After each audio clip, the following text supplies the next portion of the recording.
Realisasi lifting minyak dan gas atau lifting migas pada kuartal ketiga 2022 belum mencapai target yang ditetapkan APBN. Realisasi lifting minyak 610.000 barel per hari atau 86,8% dari target. Sementara realisasi lifting gas sedikit lebih tinggi, yakni 89,8%.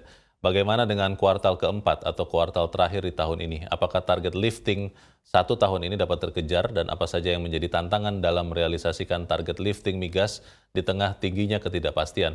Kita berbincang bersama dengan Kepala SKK Migas Dwi Sucipto. Pak Dwi, selamat pagi. Selamat pagi, Bung Leo. Ya, Pak Dwi, di tengah ketidakpastian kita melihat lifting migas di triwulan ketiga itu belum 100% dari target. Apakah ini akan bisa tercapai sampai akhir Desember tahun ini, akhir tahun ini, Pak? Atau seperti apa proyeksinya, Pak Dwi? Ya, terima kasih, Bung Leo. Jadi sebenarnya melesetnya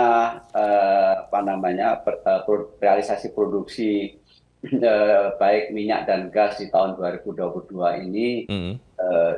lebih besar, paling besar adalah disebabkan karena bergesernya atau mundurnya penyelesaian proyek Jambaran Tiung Biru yang di Cepu, event itu gas, kemudian juga eh, proyek Tangguh Tren 3 yang di BP Tangguh di Papua. Oh, Jadi ya, nah pergeseran itu karena memang disebabkan dampak dari pekerjaan-pekerjaan yang tertunda di saat pandemi mm. dulu. Kemudian itu yang pertama, yang kedua dampak dari juga bergesernya kegiatan yang di tahun 2021 sehingga kita start itu kita sudah kehilangan kira-kira 50.000 barel oil per hari kita start di Januari karena Oke. adanya beberapa problem awal tahun itu. Jadi Iya. kita sampai dengan triwulan pertama realisasi minyak kita itu kira-kira mencapai 620-an. Mm. Dan kita tahun ini memang berupaya betul untuk kita bisa menahan decline. Jadi kita Iya. berharap tidak decline, sehingga kita berharap di titik akhir tahun nanti produksi kita adalah sekitar 635.000 barel per hari untuk minyak. Mm.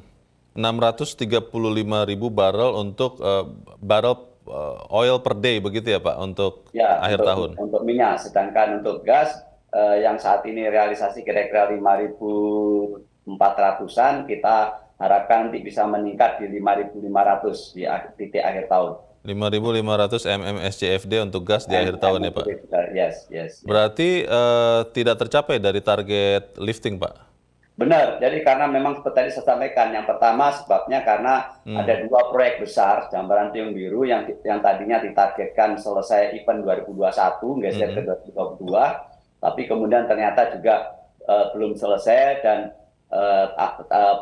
Jambaran Tiung Biru, alhamdulillah ini sekarang sudah on stream, Ya. ramp up ya, sekarang kira-kira kapasitasnya mungkin sekitar 40%, 50%. Mm-mm. Kita harapkan nanti di Desember bisa full capacity. Nah, proyek besar satu lagi adalah Tangguh Tren 3 yang di Papua yang diharapkan baru akan selesai di Maret atau April tahun Ya. 2023. Jadi Ya. yang tadi 2021 kita di APBN sudah dihitung setahun bisa beroperasi, ternyata geser di tahun depan. Itu yang paling besar. Oke. Yang lain-lain itu unplanned shutdown dan sebagainya. Tapi kira-kira Ya. itulah sebab yang paling besar dari target di APBN, Bung Leo. Pak Dwi, kalau melihat harga minyak mentahnya sekarang Pak, saya lihat market data ini untuk Brent itu di kisaran $97 per barrel, untuk minyak NYMEX West Texas Intermediate di $91,6 per barrel. Harga-harga ini sekitaran hampir 100 ini, apakah kemudian memicu juga minat atau keinginan bagi investor Pak untuk melakukan eksplorasi, pencarian atau penggalian sumur baru, atau seperti apa kondisinya sekarang Pak Dwi? Ya, jadi yang pertama kita sudah cek dari beberapa data perusahaan-perusahaan minyak dunia. Jadi tingginya harga itu belum serta-merta mereka untuk meningkatkan investasi. Yang pertama, mereka masih berpikir bahwa itu sesuatu yang sementara. Kemudian yang kedua, mereka masih sangat berhati-hati terhadap ancaman krisis. Karena kalau ancaman krisis itu terjadi, maka yang akan lolos dari ancaman krisis adalah siapa yang kuat finansialnya atau kuat posisi cash flow-nya. Dan untuk itu maka keuntungan yang besar saat ini buat mereka, yang pertama dia pakai untuk membayar hutang, merestrukturisasi hutangnya. Yang kedua, untuk mereka menyiapkan posisi cash yang lebih bagus. Namun demikian, kita di Indonesia sudah kelihatan salah satu investasi yang paling besar itu kegiatannya adalah di ngebor, drilling.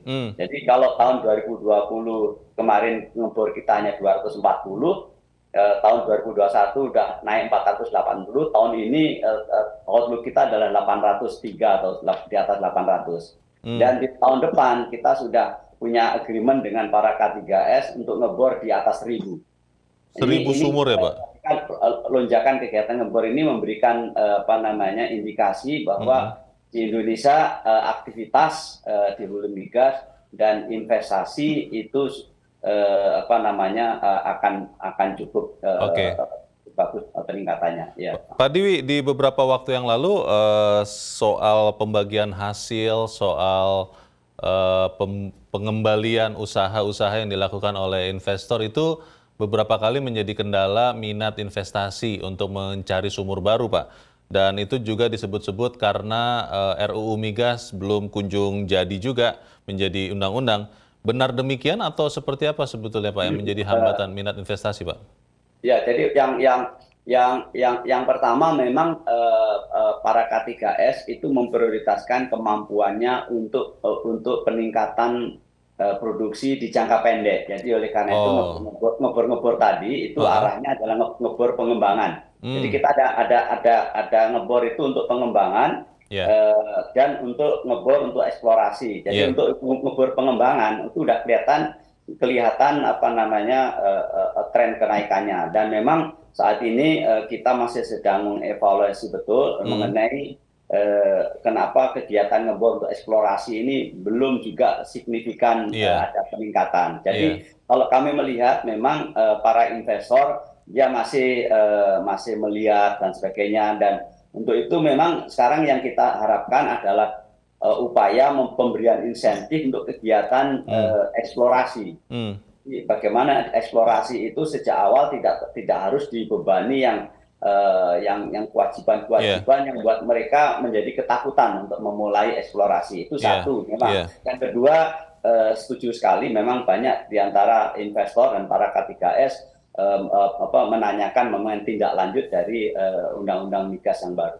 Itu adalah satu hal yang terkait dengan masalah kepastian hukum, Bung Leo.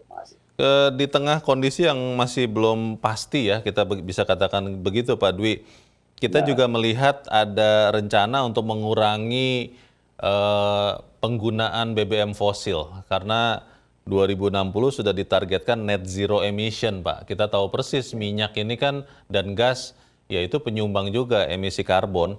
Ini apakah menjadi disinsentif juga bagi industri migas khususnya di hulu atau memang sudah ketemu jalan untuk mengharmonisasikannya, Pak Dwi? Iya, kalau sekarang kalau kita lihat, kalau mungkin pertama kita bicara di dunia dulu. Dunia memang mulai melakukan adjustment terhadap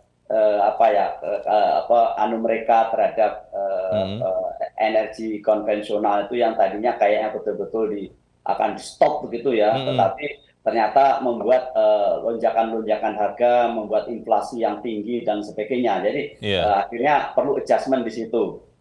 Di tengah-tengah dorongan mengenai green global ya. Sekarang COP27 di Mesir. Jadi kami melihat memang ada adjustment. Nah, di Indonesia sesungguhnya mengenai dorongan untuk energi baru terbarukan belum terlalu mengganggu terhadap oil and gas. Memang investasi memang terganggu karena banyak investor-investor itu terutama pemain-pemain minyak dunia yang dulu besar-besar itu sudah merubah portofolionya, misalnya kayak Exxon, Shell, Chevron itu sudah mulai membagi kemampuan keuangannya untuk sebagian besar untuk riset di bidang energi baru terbarukan. Itu Iya. tentu saja di situ mengganggu. Nah, di Indonesia sebenarnya kebutuhan oil and gas kita masih cukup besar, Oke. even ada energi baru terbarukan. Mm-mm. Jadi untungnya bahwa gas itu diterima sebagai energi transisi. Jadi oleh karena itu justru kebutuhan gas ke depan akan naik cukup tajam, termasuk LNG, Iya. karena pemindahan dari batu bara, dari minyak gitu ya. Jadi dan kita justru cadangan-cadangan yang ke depannya itu lebih banyak gas. Jadi Masih Bung bisa Leo, dipakai. Iya. Indonesia ini sebenarnya cukup beruntung untuk future energy.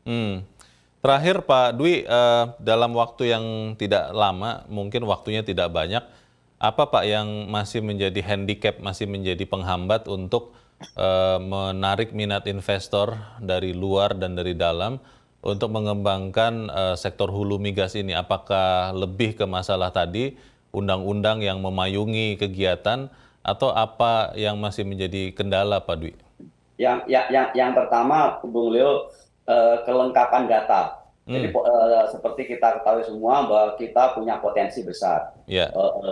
Namun demikian kita bagi investor masih membutuhkan tambahan-tambahan data.